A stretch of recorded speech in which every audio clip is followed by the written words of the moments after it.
Chers amis, c'est un plaisir pour moi de me retrouver avec vous dans votre émission. Notre émission, bien entendu, Je médite de la chaîne Maranatha Télévision. Voilà, c'est toujours pour moi un plaisir. D'ailleurs, en cette première semaine de mois de janvier, j'en profite déjà pour vous souhaiter encore une fois bonne année 2018, hein, sous la compagnie du Seigneur notre Jésus-Christ. Hein. J'espère vraiment que cette année-là va être différente de celle qui vient de se terminer, 2017, j'allais dire. Permettez que nous puissions prier pour recommander ces instants entre les mains de Dieu. Seigneur notre Père, merci pour ce temps, merci pour ta parole qui va être partagée pendant ce temps. Merci de nous aider par le biais de ton esprit. Et nous soumettons toute pensée captive à l'obéissance de ta parole. Aide-nous, Seigneur, pour que nous puissions partager droitement ta parole. Au nom de Jésus-Christ, notre Seigneur et Sauveur, j'ai ainsi prié. Amen. Je voudrais lire avec nous la parole de méditation de ce mois de janvier, bien sûr, 2018. Vous imaginez quelle grâce que nous avons, nous, de nous retrouver en 2018. Beaucoup ont souhaité justement arriver là, mais ils ne sont plus là. Mais nous bénissons Dieu. Merci. C'est un privilège que Dieu nous donne, que nous puissions davantage le connaître. La Bible dit ceci, dans bien-aimé Galates chapitre 2, à partir du verset 20 au verset 21, « Je vis, mais ce n'est plus moi qui vis. C'est le Christ qui vit en moi.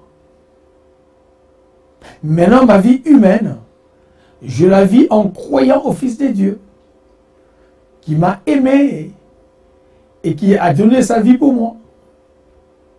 Je ne veux pas rendre inutile ce don de Dieu. Mais en effet, si c'est la loi qui rend juste, le Christ est mort pour rien. Voilà bien aimé cette parole de l'apôtre Paul qui est en train de relater. Il dit, je vis, mais ce n'est plus moi qui vis. Ça peut paraître contradictoire. Simplement parce qu'on se dit, mais comment est-ce qu'un homme vivant, qui a un certain âge, une certaine conscience, qui a une certaine expérience de la vie, arrive à un certain stade de se renier ou de renier son existence. Mais l'apôtre Paul dit, ce n'est plus moi qui vis, mais c'est le Christ qui vit en moi. Je voudrais m'arrêter un petit peu là. Et comment est-ce qu'on peut comprendre qu'un être humain puisse renier sa manière de vivre, sa manière de faire? Quand Christ vient dans notre vie, ce n'est plus nous qui dirigeons, ce n'est plus nous qui décidons. Quand nous acceptons que Jésus vienne dans notre vie, Apocalypse 3, 20 dit, voici je me tiens à la porte et je frappe. Si quelqu'un entend ma voix, certainement tu l'as entendu, moi aussi. Ce n'est pas une privation de liberté, non, il ne s'agit pas de ça. Ce n'est pas une manière de dire que non, Christ est venu faire une espèce de OPA dans notre vie. Ce n'est pas une OPA non plus, non. On ne va pas dire que non, Christ est venu s'imposer dans notre vie pour nous éviter à nous de parler. Il ne s'agit pas de ça.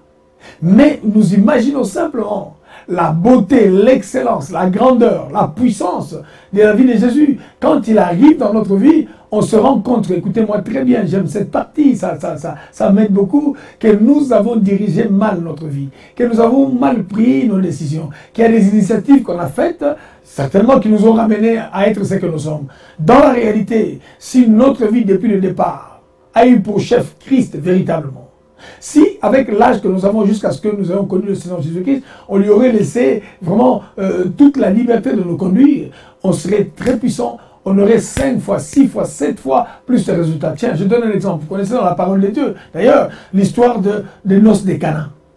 Vous imaginez qu'il y avait un ordonnateur dans cette fête. Comment on peut s'imaginer que l'on puisse donner une aussi grande manifestation à une personne qui, au bout d'un certain moment, a accusé ses limites? Mais, quand Jésus a repris les choses en main, c'est une beauté quand Jésus revient dans notre vie. Paul dit, ce n'est plus moi, c'est Christ qui vit en moi. Non, nous voulons laisser vraiment Jésus prendre la place de Seigneur et de Sauveur. Or, dans la réalité, ce que nous faisons, nous le reconnaissons seulement comme Sauveur, parce qu'il est mort sur la croix, mais nous refusons que Christ puisse régner comme Seigneur dans notre vie.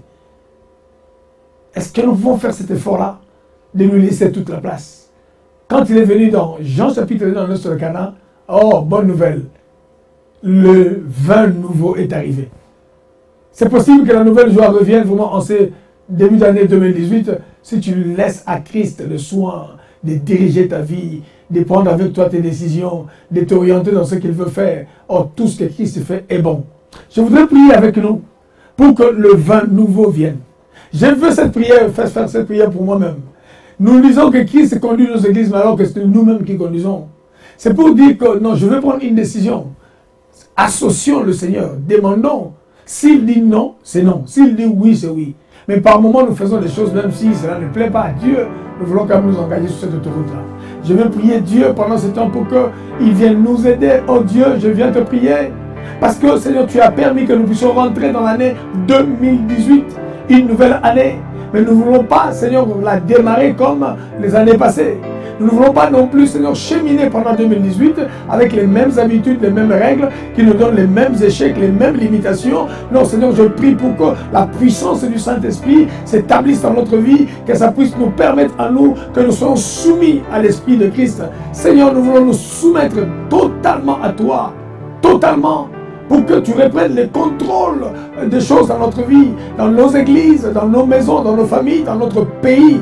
Parce que Seigneur, là où tu es, non, c'est l'ordonnateur qui vient d'arriver. Le vin nouveau ne manquera pas. Nous avons besoin de ce vin nouveau. Nous avons besoin de ce nouveau départ. Viens nous aider avec ton esprit. Viens nous conduire parce que tu es un Dieu bon. Oh Dieu, n'est-ce pas ta parole qui nous dit quand un malheureux crie, l'Éternel entend. Nous avons mal dirigé, nous avons mal conduit, oh Dieu. Mais moi, personnellement, je te prie pour que tu viennes nous réapprendre, Seigneur, ta manière à toi, tes méthodes à toi, qui va nous ramener dans l'excellence. Nous ne voulons plus de demi-résultats, nous ne voulons plus, Seigneur, des choses éphémères, mais avec toi, certainement, la route est longue, mais elle est sûre. Nous te bénissons, nous te rendons grâce, et nous te prions de répandre toute la place dans nos cœurs et dans nos vies, au nom de Jésus-Christ, notre seul Seigneur Receveur, j'ai ainsi prié. Amen. Voilà, chers amis, nous sommes à la fin de cette émission que nous entamons dans ce mois de janvier, justement, où nous partageons de la parole de Dieu, où nous comprenons que nous devons laisser Christ diriger. Quand je dis diriger, commander. Quand je dis commander, planifier. On ne peut pas planifier sans Christ. Certainement, on aura d'autres résultats. Ça, c'est sûr et certain. Continuez à nous suivre sur notre chaîne Orao Télécom, la chaîne 142, bien sûr, notre chaîne Maranatha Télévision. N'hésitez pas. Ah, je vis un mouvement qui commence à se faire. Les inscriptions sont en train de prendre de l'élan. Faisons inscrire nos frères, nos amis sur notre chaîne YouTube Maranatha Télévision. Soyez bénis. Vraiment, encore une fois, bonne année, demeurez forts. Vraiment, le Seigneur est avec nous. Laissons-le conduire notre vie. Amen, amen, amen.